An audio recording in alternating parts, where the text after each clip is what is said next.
అయ్యా మాది చట్రాపల్లి గ్రామము, గాలిగొండ పంచాయతీ, అలాగే అల్లూరు సీతారామరాజు జిల్లా. అయ్యా మాకు విపత్తు నిమిత్తం ఆదివారం, నేను ఆదివారం కదా, ఆదివారం సాయంత్రం రాత్రి 12 గంటలకు పైనుండి కొండ సరియాలు విరిగి మా ఊరు అంతా ధ్వంసమైపోయినది. మాకు అందులో 2 ప్రాణ నష్టాలు కూడా 4 మందిని కాపాడాము. ఒక పాప గల్లంతులో, ఒక పాప ఇద్దరు ముగ్గురు గల్లంతులో ఉన్నారు. దయచేసి ప్రభుత్వం తక్షణమే మా వద్దకు రావాలని కోరుకుంటున్నాము. మాకు ఎటువంటి సిగ్నల్ లేదు, జియో సిగ్నల్ లేదు, బిఎస్ఎన్ఎల్ సిగ్నల్ లేదు. కాబట్టి కలెక్టర్ గారు దయచేసి ఎక్కడున్నా మీరు దయచేసి మాకు తొందరగా వచ్చి మాకు న్యాయం చేకూరుస్తారని. మాకు తినడానికి తిండి లేదు, కట్టడానికి బట్టలు లేవు. కట్టు బట్టలతోటి ఆ గురుమూర్తి ఆయన అది శివారులో ఉండడం వల్ల గురుమూర్తి ఇల్లుకి ఈ కుటుంబాలన్నీ కూడా వెళ్ళి అక్కడ తలదాల్చుకోవడం జరిగినది.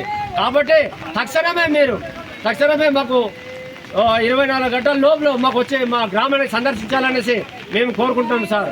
దయచేసి అలాగే రాజకీయ నాయకులు కావచ్చు, అలాగే మిగతా రెవెన్యూ సిబ్బంది కావచ్చు, మా గ్రామంలో ఇమీడియట్లీగా సందర్శించాల్సిందిగా కోరుతున్నాను.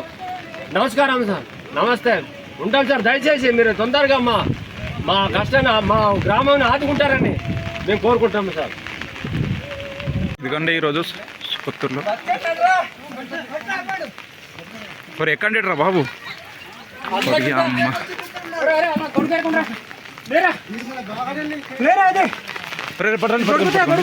పట్టుకోండి ఎక్కండి బా. మరి ఇంకో వీళ్ళు పాప అది మటుకు లేదు. కంచె గిరికా పెట్టేసి ఉంటుంది.